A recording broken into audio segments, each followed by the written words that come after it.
نحمده ونصلي على رسوله الكريم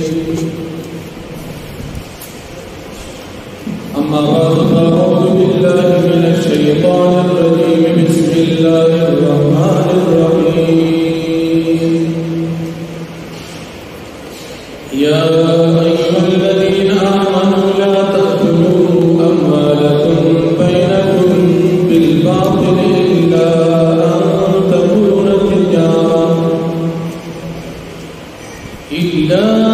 أن تكون تجارة عن تراض منكم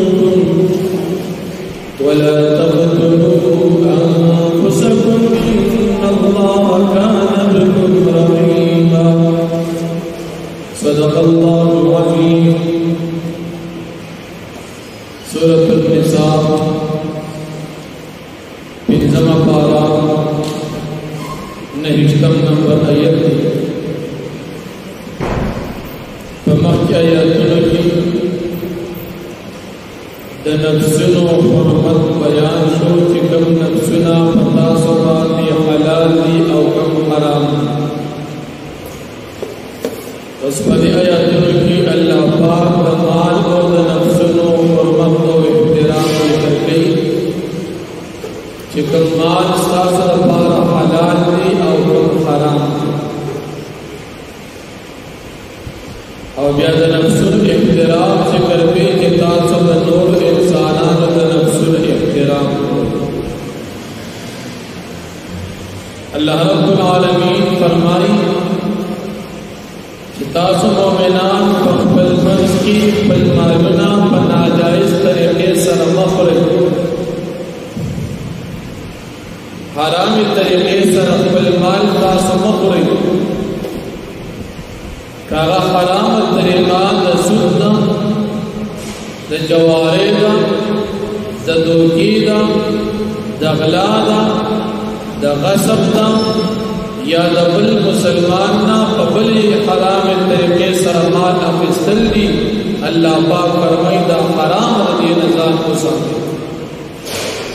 د بل مسلمان د مال احترام وکړئ،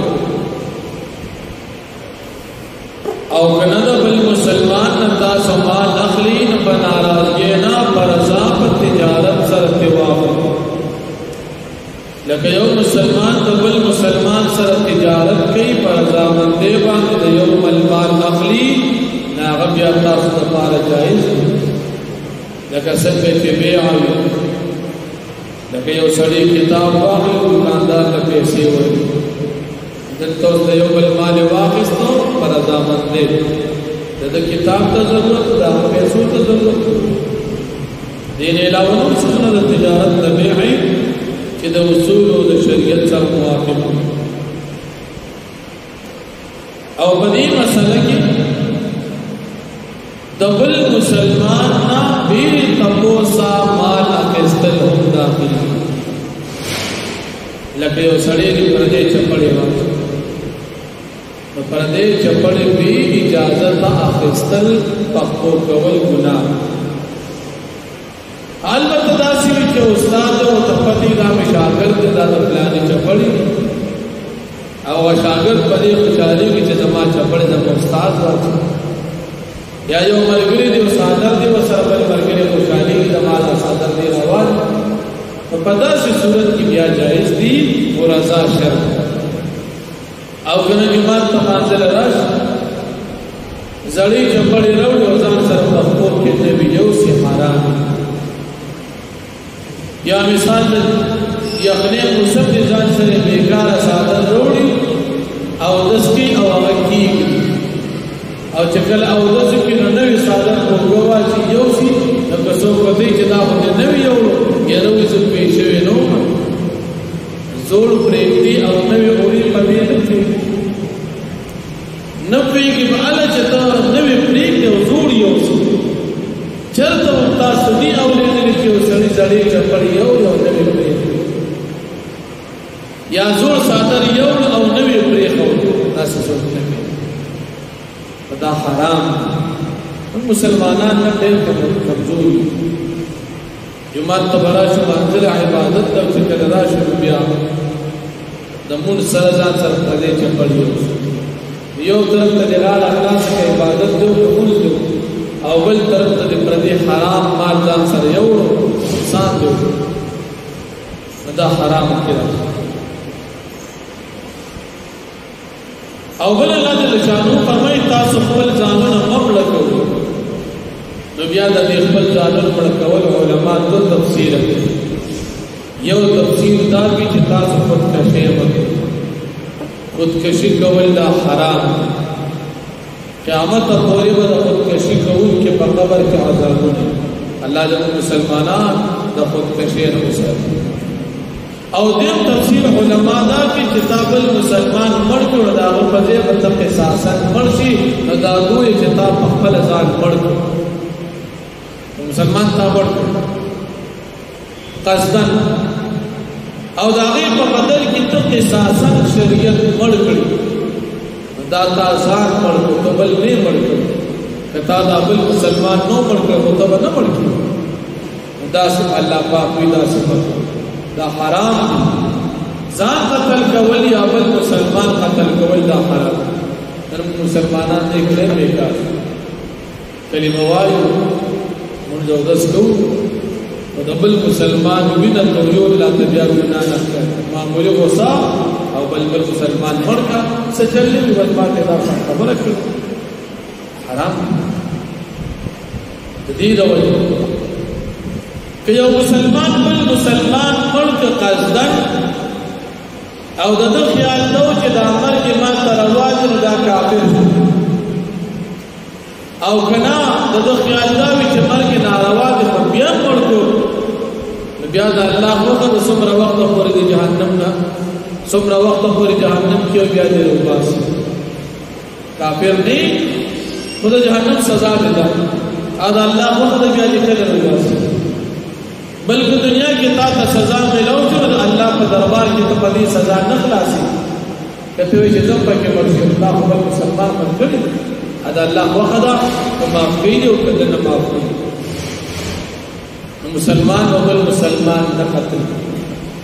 دو مسلمان مرد پدریو وجہ سر روا دے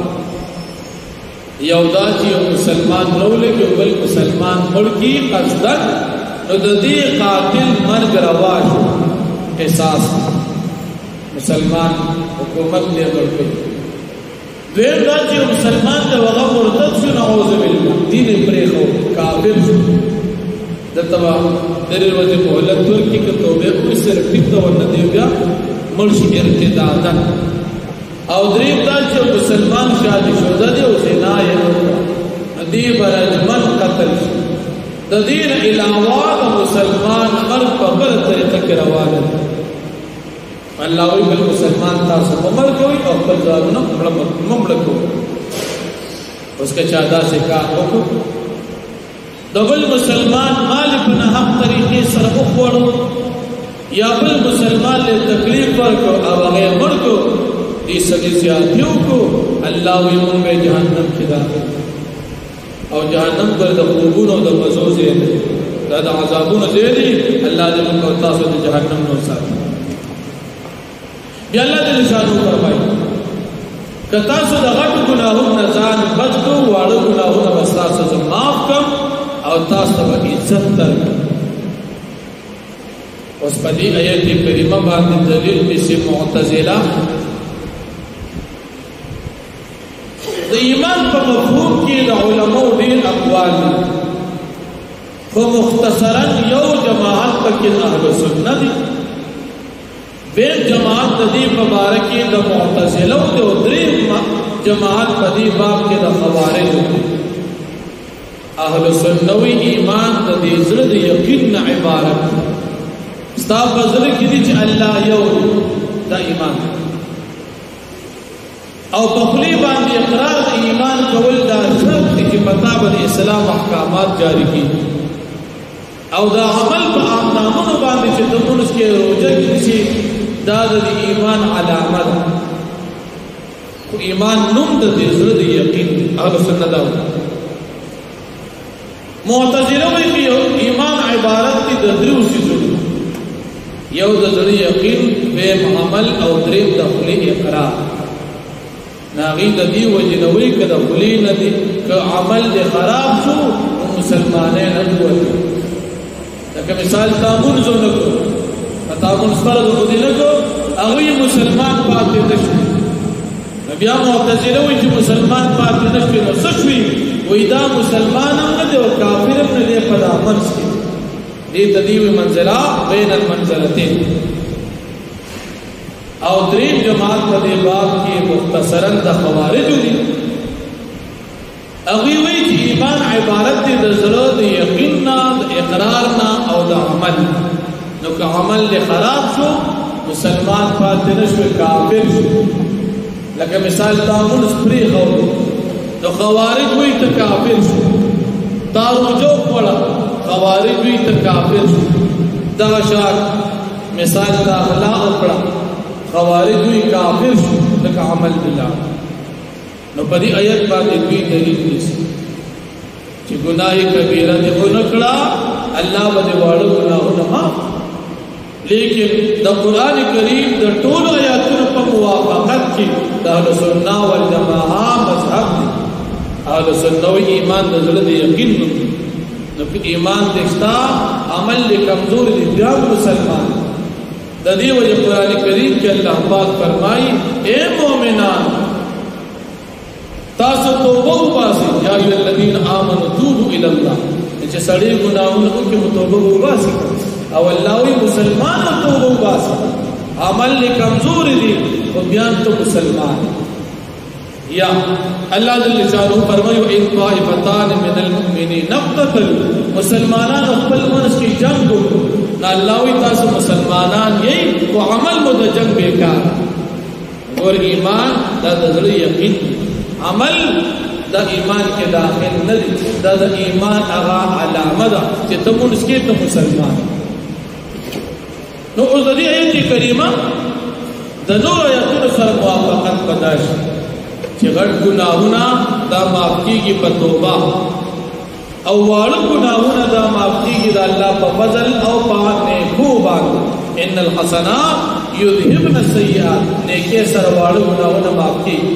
لکه په حدیث مبارک کې راځي چې مسلمان جمعه تر روان شي په یو قدم یو ګناه معاف کیږي واړه ګناهونه یا یو مسلمان د بل مانځو په انتظار کې ناس دي دې ټول وخت دې ګناهونه معاف کیږي واړه ګناهونه معاف کیږي په توبه په نیک عمل باندې او غټ ګناهونه معاف کیږي په توبه اوس په دې کې چې الله فرمایي چې تاسو د غټ ګناهونو ځان وساتو زبستاسو ګناهونه معاف کړو واړه به معاف کړو غټ مکوي واړه بدل معاف کړو دا موافقت د نور آیاتونو سره لري نو الله جل شانه فرمایي په دې باب کې د معتزله مذهب او د خوارج مذهب دا د حق نه خلاف یو مسلمان به مونږ ته قضا شو بیا مسلمان یو مسلمان دی غلا یو کړه بیا مسلمان دی اوس عمل کمزور دی خیر دی الله به یو بیره معاف کی او مسلمانانه وته نه دي نو الله جل شانه فرمایي یا ایها الذین آمنوا اے مومنان لا تأكلوا اموالکم بینکم بالباطل تاسو مخرج بالمالنا بخبل منسکی بناجائز طریقے سرا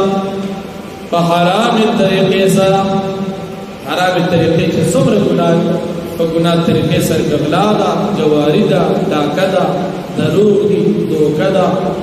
او د سحر جادو تعویذونه دي نن سبا دا خلک کوي او پیسې دخل حرام دي سحر جادو چې څوک کوي دا مسلمان نه دي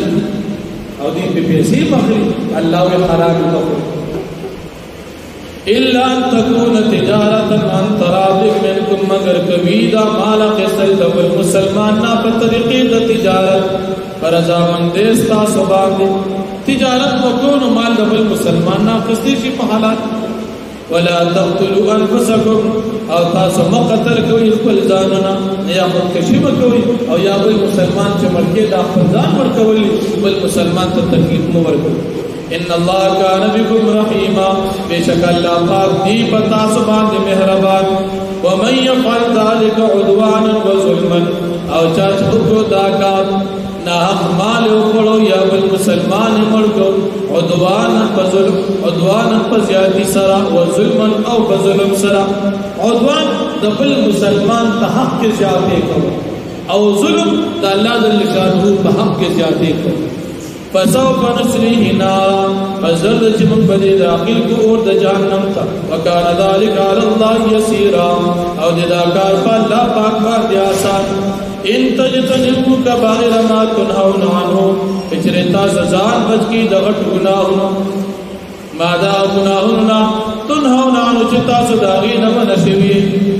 صداغي نه منکړي شوي نکفر عنكم سيئاتكم من بما تستاسو واړو گناهونه وندخلكم مدخلا كريما او تاسو داخل کو داخله دو د عزت ته جنت کی واقع